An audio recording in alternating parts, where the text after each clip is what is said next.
Bom, meus irmãos, nesta segunda-feira, após a Epifania, nós temos diante de nós o Evangelho de São Mateus, capítulo 4, versículos 12 a 17, e depois de 23 a 25.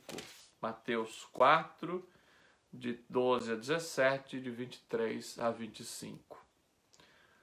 Ao ouvir que João havia sido preso, Jesus voltou para a Galiléia e, deixando Nazaré, foi morar em Cafarnaum, à beira do mar da Galiléia, nos confins de Zabulon e Neftali, para que se cumprisse o que foi dito pelo profeta Isaías: terra de Zabulon, terra de Neftali, caminho do mar, região além do Jordão, Galiléia das nações. O povo que jazia nas trevas viu uma grande luz. Aos que jaziam na região das trevas, na região sombria da morte, surgiu uma luz. A partir desse momento, começou Jesus a pregar e a dizer: arrependei-vos, porque está próximo o reino dos céus. Jesus percorria toda a Galiléia, ensinando em suas sinagogas, pregando o evangelho do reino e curando toda e qualquer doença ou enfermidade do povo. Sua fama espalhou-se por toda a Síria, de modo que lhe traziam todos os que eram acometidos por doenças diversas e atormentados por enfermidades, bem como endemoniados, lunáticos, paralíticos. E ele os curava. Seguiam-no multidões numerosas vindas da Galiléia, da Decápole, de Jerusalém, da Judéia e da Transjordânia. Palavra da salvação. Glória a vós, Senhor. Bom, meus amigos e amigas, a igreja no Brasil celebra a festa da Epifania do Senhor, a solenidade. Celebramos ontem, né?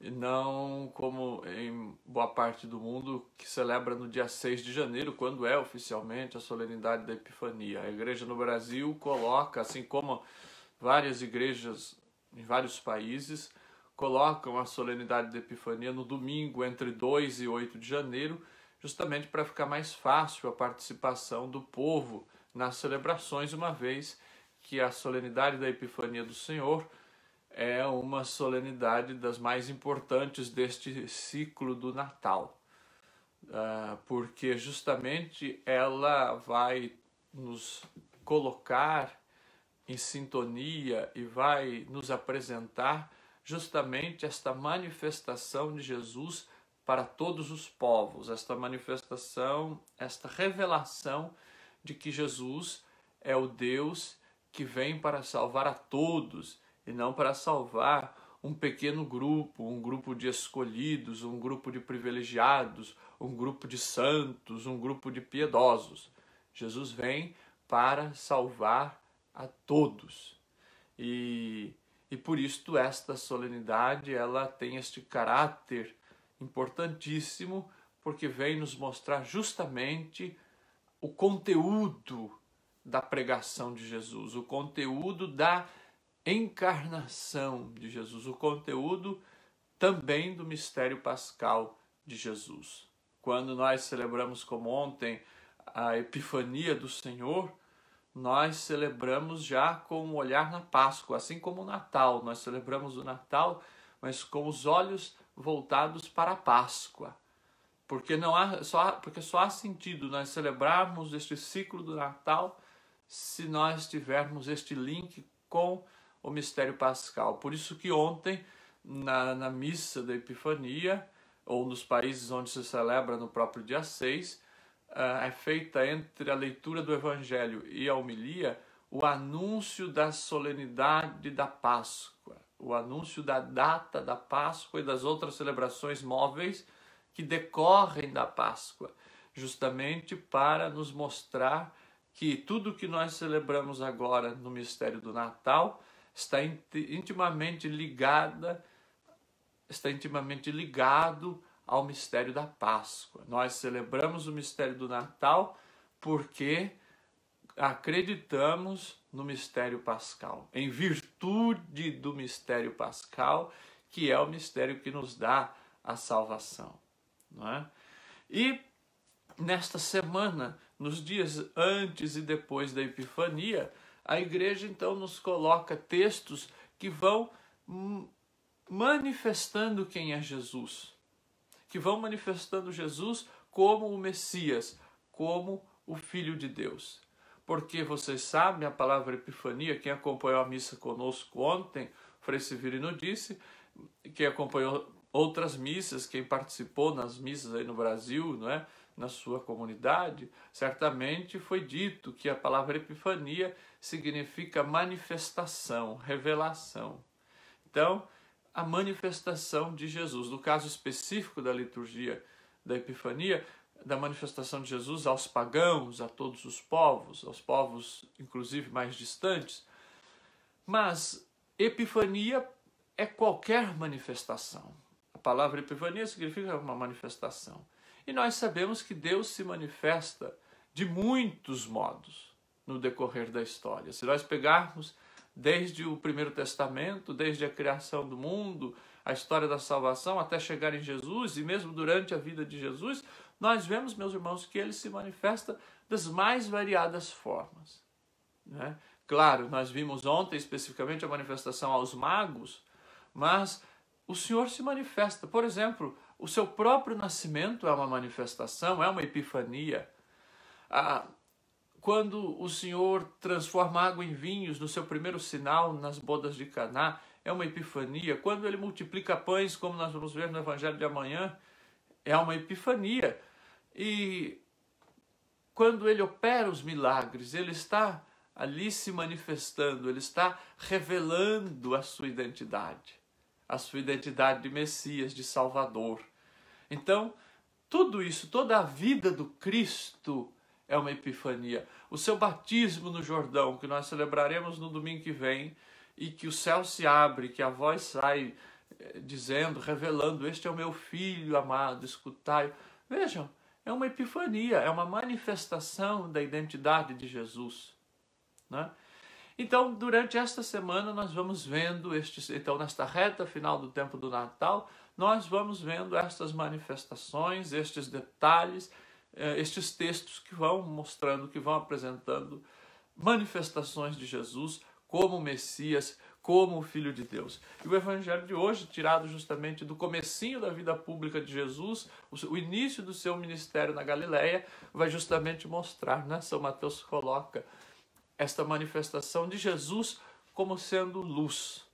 E Mateus se utiliza do texto da noite de Natal, do texto de Isaías capítulo 9, para dizer que naquelas terras ali da Galileia, aquelas terras, aqueles povos que estavam vivendo as trevas, que estavam vivendo a dor do exílio, a dor da deportação, a dor da dispersão, da separação entre os povos, entre famílias. Aqueles povos tinham agora uma luz. Aqueles povos que andavam nas trevas, veem agora uma grande luz. Então, é este sentido que o texto de hoje nos coloca, esta luz. A Escritura que revela a luz de Deus. Mas é preciso nós compreendermos, porque diz que o texto que Jesus ele volta para a Galileia, mas ele deixa a sua terra onde ele cresceu, Nazaré, foi morar em Cafarnaum, ali pelos confins de Zabulon e Neftali, justamente para cumprir a profecia de Isaías, que é o texto da noite do Natal, que diz: terra de Zabulon, terra de Neftali, vocês que andam nas trevas da morte, agora surgiu uma luz. Então é preciso que a gente entenda o que é que acontecia ali naquela região, o que acontecia em Israel, no Reino do Norte, por volta do ano 721 a.C. Esse território foi invadido pelos assírios, e os assírios ali tomaram conta e deportaram parte da população para várias outras localidades, e houve uma troca. Eles deportaram o povo de Israel, mandaram para outras cidades e trouxeram outros povos para habitar ali, naquela região da Galileia. E o que acontece? Esses povos trouxeram as suas culturas, os seus deuses, os seus cultos, as suas devoções, que não eram aquela do Deus de Israel. E aí houve aquela mistura, aquele sincretismo, aquela misturança toda, porque os remanescentes de Israel começaram a ter contato com essas culturas estrangeiras que haviam sido trazidas ali. A gente pode entender assim, por exemplo, a própria formação do nosso Brasil, aqui na Irlanda, que hoje nós temos tantos imigrantes, pessoas que vêm para cá, que vêm tentar a vida. No Brasil, por exemplo, a ida dos escravos que foram forçados a ir para lá. Então, veja, daí, né, a gente vê no Brasil, por exemplo, os escravos trazem a sua própria cultura, a sua religião, as religiões afro, enfim. E há este contato dos locais e a própria população europeia com toda essa cultura, com toda essa miscigenação. E há esta mistura, evidentemente. O que acontece é que o povo da Judéia, o Reino do Sul, começa a ver aqueles galileus misturados com essas culturas de povos diferentes, de povos estrangeiros, e começam então a menosprezar, a agir com preconceito contra os galileus, porque eles agora não eram mais da religião pura, eles não tinham mais aquela pureza que haviam antes, porque agora eles têm contato com estes povos estrangeiros, com essas culturas estrangeiras, com estas religiões pagãs. Por isso que o texto chama Galileia das Nações, ou outros textos do Evangelho chamam ainda de Galileia dos Pagãos, justamente porque havia então esta miscigenação, havia esta influência agora de outras culturas e não mais ali da cultura do Deus uno, do Deus único, não é? E de ponto que esse povo acabou sendo vítima de preconceito, porque estavam ali misturados, estavam ali. Então, este termo Galileia das Nações é um termo pejorativo, né? Quando chamavam Galileia dos Pagãos, era uma forma de dizer, olha, vocês aí estão contaminados pelo paganismo, né?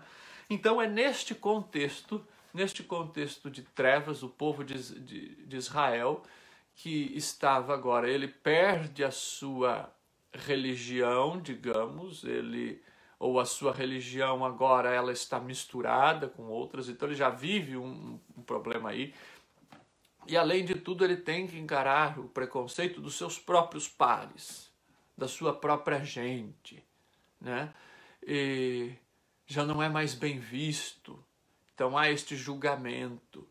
Então, este povo agora vive nas trevas. Esse povo já não tem mais a sua religião própria.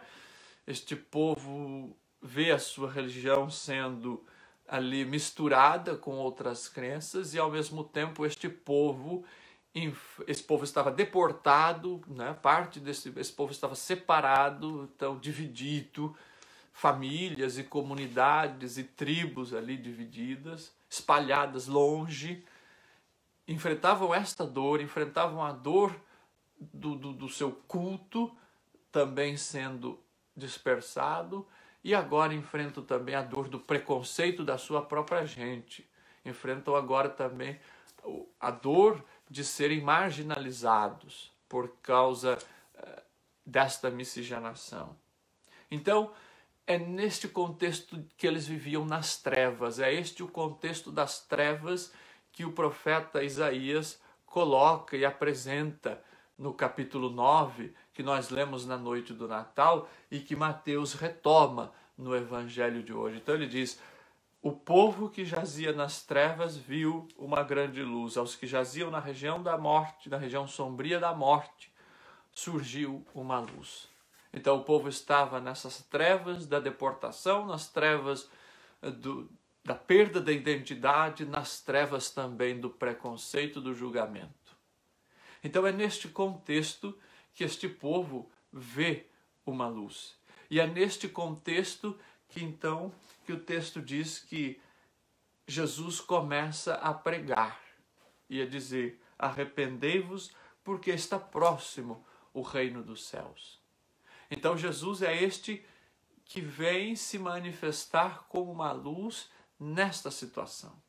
Jesus, ele é este que vem para todos, que vem para aqueles que estão excluídos, que vem para aqueles que estão marginalizados, nós sabemos, e ele vem neste contexto de marginalização.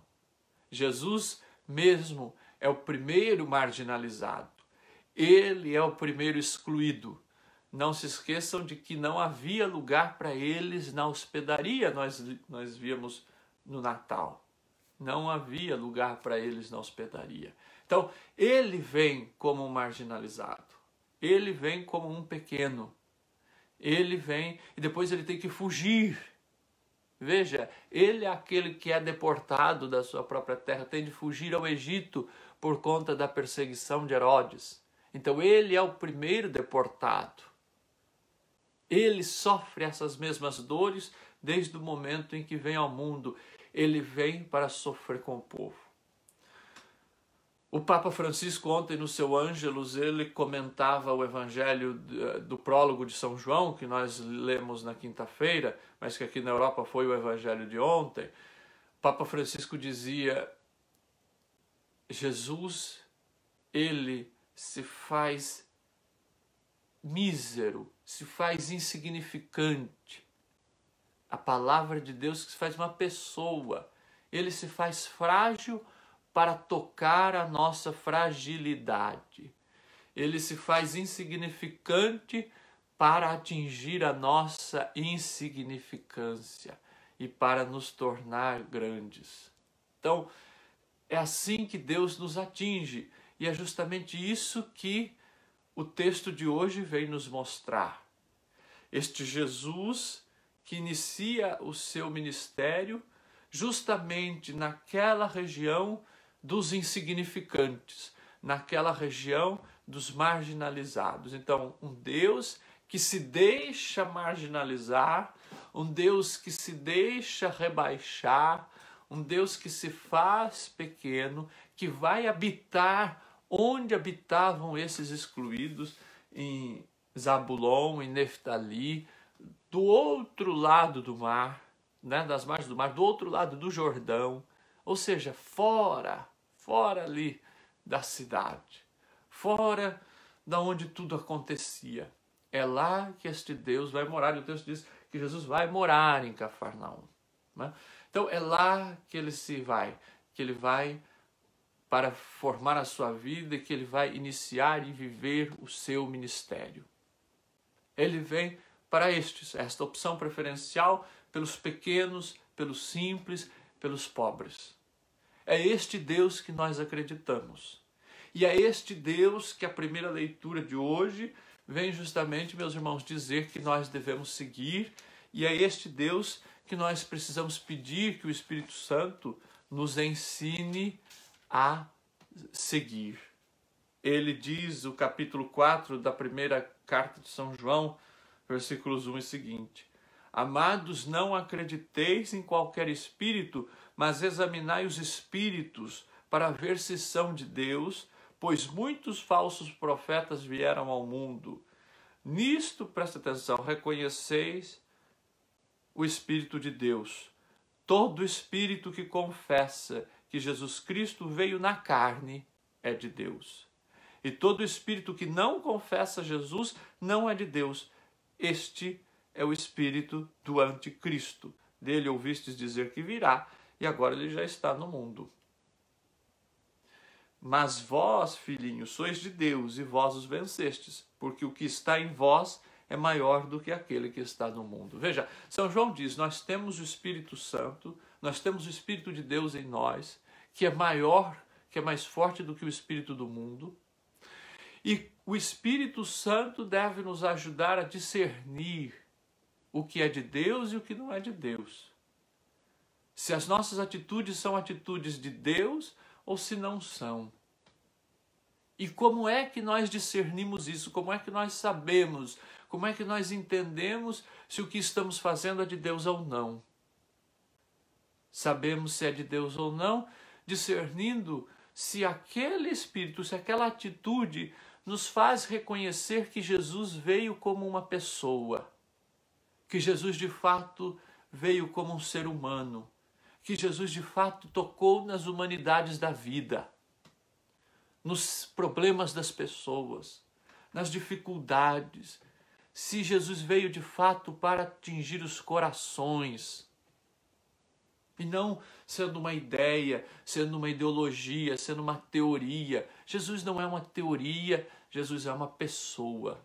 O Papa Emérito Bento XVI já dizia isso. Jesus não é uma ideia, Jesus é uma pessoa. E para seguir Jesus é preciso ter um encontro, meus irmãos, com esta pessoa. Com a pessoa de Jesus, com a sua vida, com a sua ação, com o seu ministério. Jesus veio para resgatar as pessoas. Por isso ele anuncia o reino de Deus, convidando todos à conversão. Arrependei-vos porque o reino dos céus está próximo. É hora de arrepender. Mas de arrepender do quê? De arrepender de não sermos humanos. De arrepender de buscar um Deus que, como diz aqui a primeira carta de São João, de buscar um Deus desencarnado, um Deus fora da história. Meus irmãos, o nosso Deus, ele não é um Deus alienado, nem alienante, nem distante. O nosso Deus é um Deus que veio na história, é um Deus que atua na história, na nossa história. Então, é este Deus que nós seguimos. Então, São João diz aqui, aquele que guarda os seus mandamentos permanece em Deus e Deus nele. E nisso reconhecemos que ele permanece em nós pelo Espírito que nos deu. Ou seja, é permanecer nos mandamentos de Deus. O que são os mandamentos de Deus? Amar. Amar a Deus e amar ao próximo. Estes são os mandamentos. E nestes mandamentos, vivendo estes mandamentos, é que reconhecemos que estamos agindo pelo Espírito Santo. Agora, quando nós amamos uma ideia, quando nós amamos uma teoria, quando nós amamos as nossas ideologias, quando nós amamos a nós mesmos apenas, nós estamos agindo com o espírito do anticristo, o espírito do egoísmo, o espírito de passar a perna no outro, o espírito da rivalidade, o espírito da divisão, são os espíritos do mundo. São os espíritos que professam um Jesus que não é o Jesus. Um Jesus que não é Jesus. Que pregam um Jesus que não é Jesus. Que pregam um Jesus que a sua imaginação formulou, mas que não é o Jesus do Evangelho, que não é o Jesus revelado, que não é o Jesus que vem fazer a sua epifania, que vem se manifestar para nós, que vem se apresentar para nós como aquele que salva. E nós vemos o que Jesus fazia. O final do Evangelho de hoje vai nos dizer que Jesus percorria toda a Galileia, ensinando nas sinagogas, pregando o Evangelho do Reino, curando de toda doença ou enfermidade. Sua fama se espalha e eles traziam todos aqueles que eram doentes e atormentados por enfermidades. Vejam, Jesus pratica as atitudes messiânicas, que é a cura, que é a libertação, que é a recuperação de vista, que é fazer andar, são atitudes do Messias, o Messias que liberta. Então vocês reparem, meus irmãos, que então celebrar o espírito do Natal, nós estamos no tempo do Natal ainda, é justamente celebrar este Jesus que vem para tocar na humanidade. E nós, como cristãos, como outro Cristo, portanto, a nossa missão é justamente esta, de ser portadores desta missão do Cristo.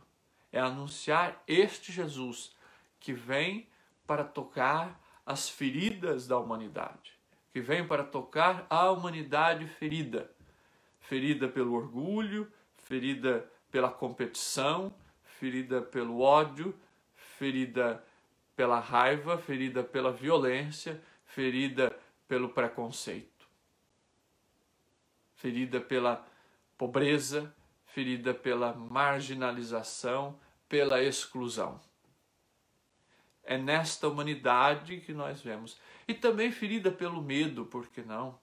A humanidade ferida por esta pandemia, a humanidade que vive nesta treva, nós já falamos muito sobre essa treva da pandemia, que a luz do Cristo vem justamente como este raio de luz, este feixe de luz, que neste momento de trevas que estamos passando, que às vezes a gente não consegue enxergar o fim, a luz final, mas a gente vê este feixe de luz que é a presença de Deus que vai caminhando conosco. Então, da mesma forma que Jesus caminhava pela Galileia, tocando nos enfermos, curando as feridas, Ele também vem curar as nossas feridas do medo nesta pandemia, da falta de esperança. Ele vem como esta luz porque Ele continua caminhando nas nossas Galileias, que hoje são Dublin, Uricuri, Catolé, São Paulo, Minas, onde quer que seja, né? Angola, Itália. Veja, o Senhor vem e continua percorrendo estas Galileias onde nós vivemos. E o Senhor vem de maneiras muito práticas. E o Senhor vem, e aí eu vou concluindo, o Senhor ele vem justamente dizendo: arrependei-vos, porque o reino dos céus está próximo. Neste tempo da pandemia, o Senhor nos ensina a nos arrepender do estilo de vida que nós tínhamos no passado, que a gente já falou aqui várias vezes, que o Papa Francisco insiste muito, inclusive na sua encíclica Fratelli Tutti. Ele diz: esta pandemia vem nos mostrar o quanto nós precisamos ser irmãos. O São João diz na primeira leitura: vivendo os mandamentos, reconheceremos que estamos seguindo e que estamos cheios do Espírito de Deus. O vivendo os mandamentos. O que são os mandamentos? O amor. Então, o Senhor nos convida nesta pandemia a nos arrepender das práticas antigas, a nos arrepender do modo de vida egoísta, do modo de vida que não se preocupa com a dor do outro, que não se preocupa com o próximo, né? Que nós então, meus irmãos, vivendo ainda este espírito natalino, vivendo ainda dentro destas festas natalinas, nós possamos perceber o Senhor que se manifesta nestas situações de angústia, nestas situações de trevas, nestas situações de exclusão, para que assim a gente possa então ser mais fiéis seguidores de Jesus Cristo, este que percorreu os lugares mais remotos, os lugares onde as pessoas mais sofriam, mas este que, sobretudo, se fez uma pessoa, este que vem morar no meio de nós. Que o Senhor nos ajude a sermos cada vez mais próximos dele para fazermos a sua vontade. Louvado seja nosso Senhor Jesus Cristo, para sempre seja louvado.